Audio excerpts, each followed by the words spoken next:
सफलता किसको अच्छी नहीं लगती, पर सफलता की सबसे ज़रूरी शर्त यह है कि प्रयास।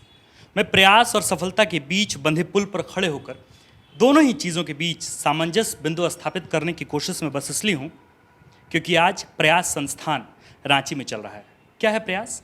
प्रयास इंडिया नामक संस्थान जो बम्बई में सफलता की नई सीढ़ियाँ चढ़ चुका है। करीब 8 संस्थान हैं जहाँ यूपीएससी के अभ्यर्थी वहाँ तैयारी करते हैं। करीब 10 ऐसे बच्चे हैं जो आईएएस रैंक के लिए चुने गए हैं, और इसके अलावा भी जो 8 संस्थान है वहाँ, इसके तरफ रांची जैसे शहरों में यहाँ प्रयास इंडिया का संस्थान खोला गया है। यूपीएससी के लोग तैयारी करते हैं। ये वो लोग होते हैं जो कुल्हड़ से उठते हुए भाप में भी हिंदुस्तान की तस्वीर तो देख ही लेते हैं, आंक लेते हैं और तय करते हैं कि बिहार कहाँ है, झारखंड कहाँ है, कश्मीर कहाँ है और कन्याकुमारी कहाँ है। आज तो बच्चों लोगों से बातचीत करेंगे कि किस तरीके से वो तैयारी कर रहे हैं, लेकिन अहम सवाल जो होगा वो ये होगा कि आखिर प्रयास इंडिया ही उन्होंने क्यों चुना, जबकि ऐसे रांची में बहुत ज़्यादा बड़ा शहर तो नहीं है, पर इसके अलावा भी कई सारे ऐसे संस्थान हैं जो यूपीएससी की तैयारी कराते हैं। लेकिन सबसे बड़ी बात यह है कि यूपीएससी की तैयारी के लिए इन्होंने प्रयास इंडिया चुना है। आपका नाम? मेघा भट्टियार। मेघा जी, ये बताइए कि चूंकि आप यूपीएससी की तैयारी करें, कितने सालों से कर रही हैं? First year. फर्स्ट ईयर है। अच्छा, किसी संस्थान में अपना नामांकन कराने से पहले वो क्या पैमाने होते हैं जब आप ये तय करते हैं कि ये संस्थान मेरे लिए बेहतर होगा, ये संस्थान बिल्कुल फिट होगा और जहाँ हम तैयारी करेंगे और सफलताएं मिलेंगी? पहली चीज़ ये होती है कि मुझे ये देखना था कि लोग कैसे प्रिपरेशन करवाते हैं एनालिसिस बेसिस पे। एंड दूसरी चीज़ ये कि आपकी क्लासेस कैसे चलते हैं, कि आपको अंडरस्टैंडिंग, आपका कनेक्टिविटी टीचर से बनता है कि नहीं बनता है। तो दैट्स द रीज़न जहाँ पर आदमी प्रोपेगेट करता है कि हाँ मेरे को यहाँ पर एजुकेशन लेना है। दैट्स द रीज़न मेरे को यहाँ पर ऐसा लगा कि मुझे यहाँ पर ज़्यादा कुछ मिल रहा है। बाकी क्लासेस भी मैंने डेमो लिया, बट मेरे को यहाँ के डेमो ज़्यादा बेटर लगे। दैट्स वाई हमको यहाँ पर एडमिशन लेना था। कई सारे ऐसे अभ्यर्थी हैं जो यूपीएससी क्रैक किए, अच्छे अच्छे जगहों पर पोस्टिंग हुई। कई सारे ऐसे कहते हैं कि संस्थान की बहुत ज़्यादा भूमिका नहीं होती और बहुत निर्णायक जो निर्णायक मंडली होती है संस्थानों में, वो बस आपको मार्गदर्शन देते हैं। कितनी सच्चाई है? चूँकि एक ऐसा वक्त है जहाँ आपको ये तय करना बहुत मुश्किल हो जाता है कि आपके पास मटेरियल बहुत अधिक है, तो उसमें से सेलेक्ट करना मटेरियल बहुत मुश्किल हो जाता है। तो एक तो सिलेक्शन ऑफ मटेरियल है और दूसरा जो है वो संस्थान को सेलेक्ट करना है। कितना मुश्किल रहता है ये दोनों काम? दोनों काम थोड़ा बहुत मुश्किल रहता है अगर आप देखो तो, क्योंकि अगर आप बिल्कुल फोकस्ड हो, आपको अच्छा लग रहा है वो चीज़, आप बहुत ज़्यादा मतलब आपको उसी लाइन पे जाना है, तो आप ना उसको कहीं से भी नया तरीका निकाल के आप एनालाइज करके आप उस चीज़ पे फोकस करके आपको कितना पढ़ना है कितना नहीं पढ़ना है आप वो करके उसके बाद आप उस चीज़ को स्टार्ट करते हो। तो वो चीज़ सब चीज़ आप पे निर्भर करता है, क्योंकि आप ही है जहाँ पर आप सॉल्यूशन, किसी के पास भी ऐसा प्रॉब्लम नहीं है जिसका सॉल्यूशन नहीं होता और ख़ुद के अंदर ही होता है।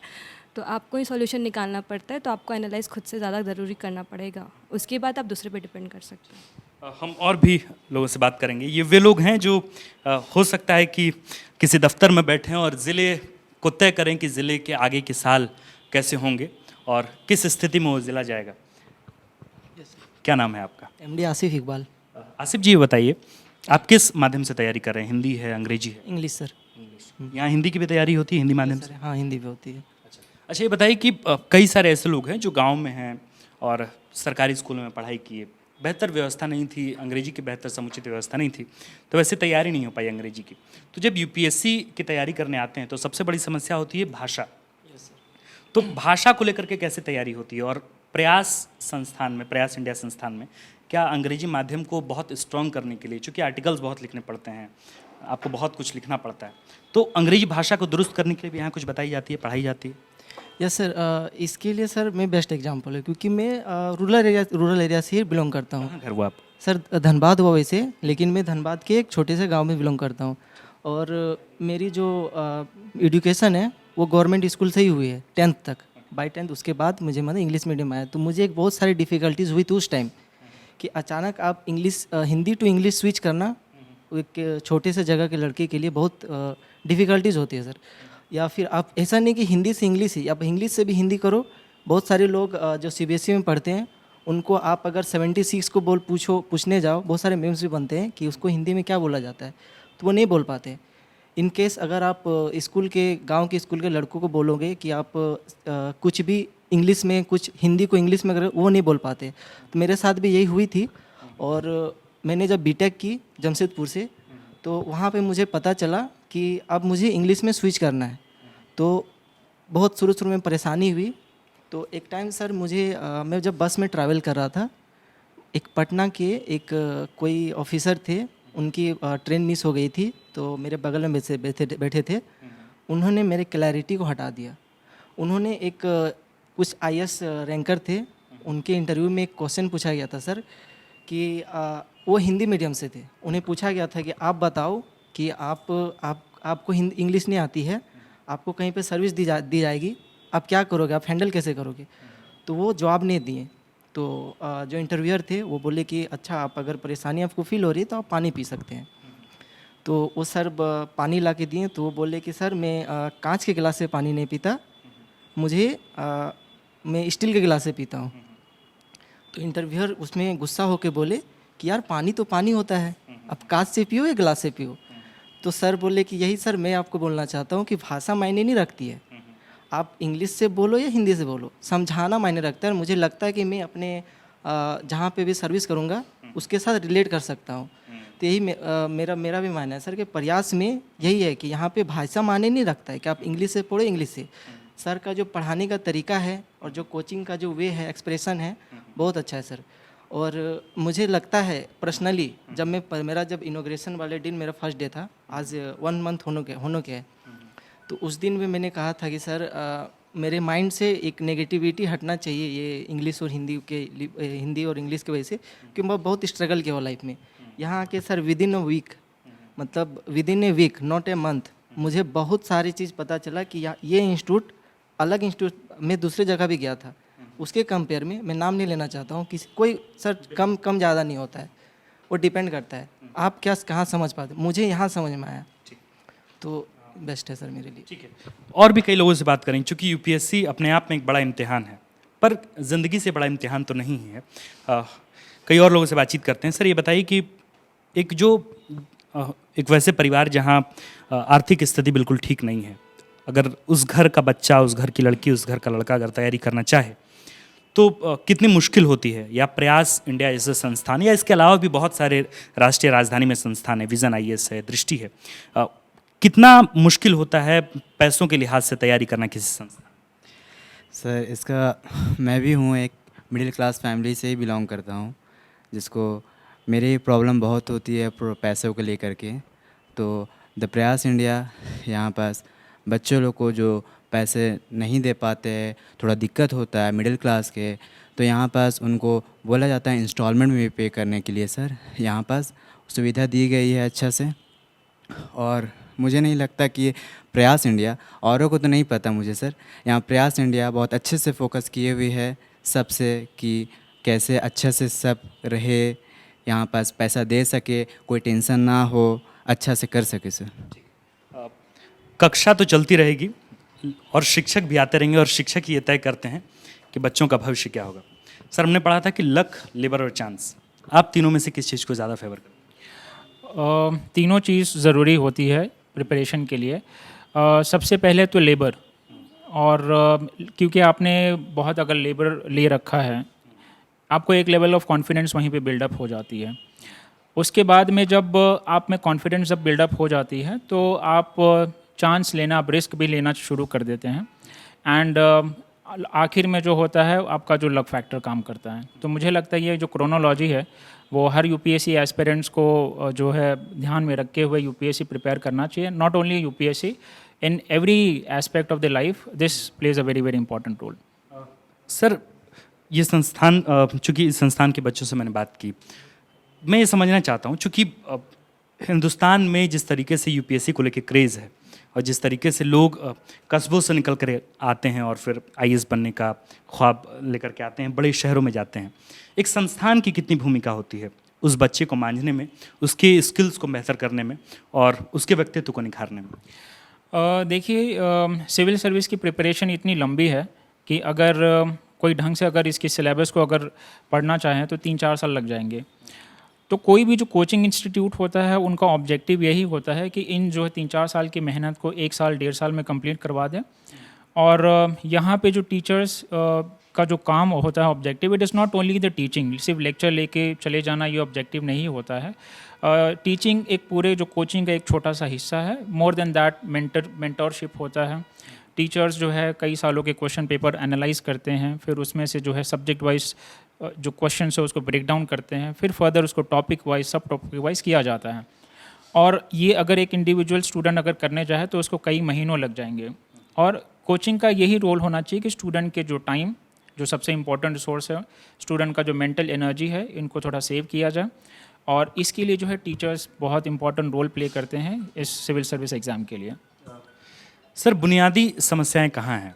चूँकि महज 1 महीने हुए हैं यहाँ संस्थान खुले हुए, आज तक जो झारखंड से या रांची से या झारखंड से ही अगर हम कहें, जिस तरीके से बच्चे निकल रहे थे यूपीएससी की तैयारी में, अब आपको वाकई लगता है कि झारखंड से बच्चे आ रहे हैं? जिस तरीके से बिहार के बारे में कहा जाता है कि बिहार और झारखंड का अलगाव भले ही हुआ हो, लेकिन और खनिज संपदा जो है वो झारखंड की तरफ गई हो, लेकिन यूपीएससी पैदा करने का कोंख जो है वो बिहार के पास। आपको लगता है कि ये जो सोच है ये कभी टूट पाएगी? झारखंड से भी इस तरीके से लोग निकलेंगे? यूपीएससी सिर्फ एज लिमिट और क्वालिफ़िकेशन के अलावा जो है ये नहीं देखते कि आप कहाँ से बिलोंग करते हैं। आप इंडिया के किसी भी कोने में रह के आप यूपीएससी की तैयारी कर सकते हैं। और आई बिलीव कि झारखंड के स्टूडेंट्स में बहुत पोटेंशियल है। I have been coming here since last 1 month और I also personally belong to Mumbai. और यहाँ पे मैंने देखा है कि स्टूडेंट में बहुत पोटेंशियल है, दे आर वेरी इंथुजियास्टिक। यहाँ पे अपॉर्चुनिटीज़ नहीं होने की वजह से वो दिल्ली चले जाते थे या पटना चले जाते थे। एंड आई बिलीव कि अगर हम लोग अपनी तरफ से अगर पूरी मेहनत करते हैं तो इतने सारे स्टूडेंट जो यहाँ से दिल्ली या दूसरे शहरों में जाते हैं, 2-4 टीचर अगर बाहर से अगर आ जाए तो इन सारे स्टूडेंट्स का पैसा, इन सारे स्टूडेंट्स का टाइम जो सेव हो सकता है और विद इन द झारखंड रह के वो प्रिपरेशन कर सकते हैं। सर, चूँकि हमें जानकारी हुई कि अभी मुंबई जैसे शहर से यहाँ पे टीचर्स आ रहे हैं, तो अभी विषयवार जिस तरीके से पढ़ाई जा रही है, बच्चों को विषय के अनुसार पढ़ाया जा रहा है, क्या टीचर्स अभी पर्याप्त मात्रा में हैं? जी, यहाँ पे हर सब्जेक्ट के लिए सब्जेक्ट एक्सपर्टाइजेशन है। एंड यहाँ पे इंडिविजुअल टीचर जो है अपने आप में जो है एक महारती हासिल रखते हैं अपने सब्जेक्ट को लेके। जैसे मैं ज्योग्राफी पढ़ाता हूँ और मेरे बाद जो है यहाँ पे ऑलरेडी एक टीचर आए हुए भी हैं जो पॉलिटी पढ़ाएंगे एंड जीएस पेपर 2 को कवर कराएंगे। एंड आफ्टर दैट जो है अनदर टीचर जो है वो दिल्ली से आएंगे एंड वो हिस्ट्री एंड अदर सब्जेक्ट्स करवाएंगे। इसी तरह से जो है 1 मंथ का हम लोग का इस तरह से टारगेट है कि एक बड़े सब्जेक्ट को एक छोटे सब्जेक्ट के साथ एक टीचर कंप्लीट कराएंगे, फिर जाएंगे। एंड जो सब्जेक्ट कवर हो जाएगा तो स्टूडेंट्स हमसे जो है ऑनलाइन भी कनेक्टेड रहेंगे हमारे जाने के बाद भी। एंड हम रेगुलर बेसिस पे यहाँ पे आते रहेंगे। तो यहाँ पे अगर बैक एंड में देखा जाए तो 7 to 8 teachers all time available होते हैं, जिससे स्टूडेंट कभी भी कनेक्ट हो सकते हैं physically as well as online. Sir, Prayas India में जो एक बार अगर बच्चे आते हैं, कितना वक्त लगता है? मतलब कितना वो टाइम पीरियड है जिसमें कि बच्चे एक बार यूपीएससी की पूरी तैयारी कर लेते हैं? चूँकि जर्नी बहुत बड़ा है, तो ये पूरी जर्नी एक बार में कितने साल में कंप्लीट होती है? कितने साल का कोर्स? देख, एक ज़माना था जहाँ पे 3-4 साल मिनिमम टाइम लगता था और वहाँ पे जो है स्टूडेंट्स को बहुत मेहनत होती थी, पूरा प्रिपरेशन खुद होता था। अब चूँकि वो मेहनत हम कर रहे हैं, हम टीचर्स कर रहे हैं, तो व्हाट वी डू इज़ कि हम स्टूडेंट्स का मेहनत बचाते हैं। और मेरे हिसाब से 1 से 1.5 साल एक सफिशिएंट टाइम है जो स्टूडेंट को देना चाहिए क्लास में कनेक्टेड रह के, क्योंकि क्लास में हर टीचर के सब्जेक्ट्स एक्सपर्ट्स होते हैं। तो जो प्रीलिम्स के क्वेश्चंस अगर जिनको डाउट्स होता है या फिर मेंस के क्वेश्चंस हर स्टूडेंट्स का अलग अलग होता है, तो हर बार जो टीचर को लिख के दिखाएंगे और अपने जो है आंसर्स के इनरिचमेंट जब होती रहेगी, तो आई थिंक 1 से 1.5 साल में स्टूडेंट उस लेवल पे पहुंच जाएगा जो एग्ज़ाम क्लियर कर सकते हैं। सर, हर संस्थान के अपने अपने मूल मंत्र होते हैं, आपके भी संस्थान के कोई मूल मंत्र हैं?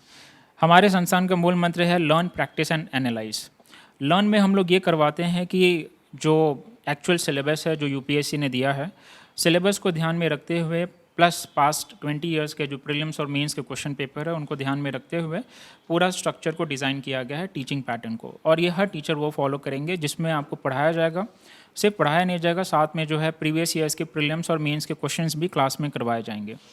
और हर कुछ दिनों में जो है इस चीज़ को एनालाइज करने के लिए आपकी एक टेस्ट होगी। एंड हर कुछ टेस्ट करने के बाद, जब रिविज़न करने के बाद जो है एग्जॉस्टिव टेस्ट सीरीज़ होगी, तो आप लर्न भी करते रहेंगे। आपको ढेर सारा क्वेश्चन जो है प्रयास ने ई पाठशाला नाम का एक एप्लीकेशन बनाया है। तो उसमें हज़ारों जो है प्रीलिम्स के क्वेश्चंस है, सैकड़ों मेंस के क्वेश्चंस हैं, जिनकी एक्सेसिबिलिटी हर स्टूडेंट को दी गई है। तो with in the class and outside the class वो प्रैक्टिस करते रहेंगे एंड उन चीज़ों को एनालाइज करने के लिए हम लोग जो है टेस्ट रेगुलर बेसिस पे करते रहेंगे। एक आखिरी सवाल सर आपसे। सर चूंकि जो लोग यूपीएससी की प्रिपरेशन करते हैं, प्रीलिम्स हैं, मेंस है, इसके बाद इंटरव्यू है, एक जो सीटेट का जो परीक्षा है, सीटेट की जो परीक्षा है, वो उसको लेकर के बच्चे हमेशा परेशानी में होते हैं, क्योंकि कई ऐसे हैं जो मैथ्स के बैकग्राउंड से नहीं हैं और मतलब मतलब 10th के बाद 12th के बाद जो मैथ्स नहीं लिया आगे, उनको बहुत समस्याएं होती है। और कई बार ऐसे शिकायतें होती है विद्यार्थियों के द्वारा कि संस्थानों में सीटेट की तैयारी नहीं कराई जाती, जिसकी वजह से कई बार मेंस मतलब अच्छे अच्छे संस्थान में अच्छे अच्छे बच्चे जो है वो कंप्लीट नहीं कर पाते। आपके यहाँ सीटेट को लेकर के क्या अप्रोच है, क्या तैयारी? ये जो टेस्ट है, जो प्रीलिम्स का जो पेपर 2 है, that is civil service aptitude test इनका नाम है। और इस टेस्ट में जो है 3 मेजर सब्जेक्ट्स हैं, जैसे आपका इंग्लिश है जिसके अंदर ग्रामर्स नहीं आते हैं, कॉम्प्रीहेंशन पैसेज होता है, सेकंड जो है मैथ्स हैं, फिर रीजनिंग, लॉजिकल रीजनिंग है। जो स्टूडेंट जिनका वर्नाक्युलर मीडियम से बिलोंग करते हैं, जिनका मैथ्स या इंग्लिश पे उतना कमांड नहीं है, तो उनको घबराने की बात नहीं है, क्योंकि ये 200 में से इसका क्वालिफाइंग 66 मार्क्स है।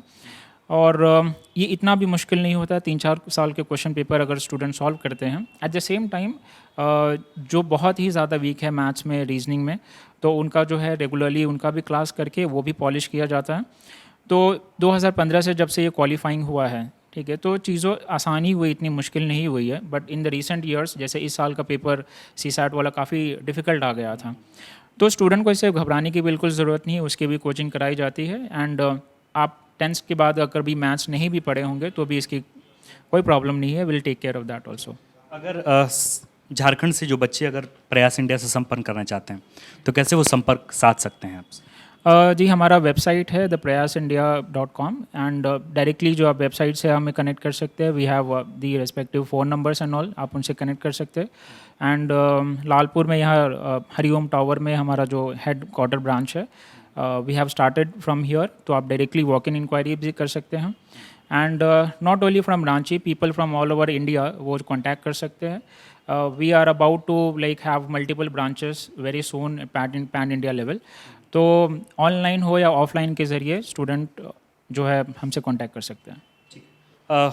अच्छी बात यह है कि अब झारखंड के सुदूर इलाकों से, वनस्पति क्षेत्रों से बच्चे आते हैं और फिर तैयारी कर रहे हैं। चूँकि यूपीएससी की जर्नी अपने आप में बहुत लंबी है, अपने आप में बहुत बड़ी है। अब ये मिथक है या क्या है, ये तो खैर यूपीएससी की तैयारी करने वाले लोग ही जाने कि 8 घंटे पढ़ने पड़ते हैं या फिर 22 घंटे, 18 घंटे, 20 घंटे, ये तो मैं नहीं पता। लेकिन हाँ, अगर आप तैयारी करना चाहते हैं और अगर आप झारखंड में हैं और आपकी स्थिति इतनी बेहतर नहीं है, वित्तीय स्थिति इतनी बेहतर नहीं है कि आप राष्ट्रीय राजधानी दिल्ली में जाएं, मुखर्जी नगर में तैयारी करें, तो आप झारखंड में राजकीय राजधानी रांची में आ सकते हैं, प्रयास इंडिया से संपर्क साध सकते हैं। ये हम प्रचार नहीं कर रहे, बल्कि इसलिए बता रहे हैं क्योंकि जब आपके ही राज्य के लोग, झारखंड के ही लोग जब अच्छी संस्थान चला रहे हों, जब यूपीएससी जैसी चीज़ों की तैयारी करा रहे हों, तब आपको एक बार आना चाहिए, बातचीत करनी चाहिए और परखना चाहिए कि क्या ये संस्थान आपको वो चीज़ दे पाएगा जिसकी एक्सपेक्टेशन आप इस संस्थान से रखते हैं। आप देख रहे थे द फॉलो अप, मैं हूँ आपके साथ आकाश और कैमरे के पीछे हैं ऋषभ गौतम। शुक्रिया। विवेकानंद विद्या मंदिर स्कूल एक CBSE affiliated English medium coed school है। हम शिक्षा के साथ संस्कार देते हैं। thefollowup.in. Like, share, and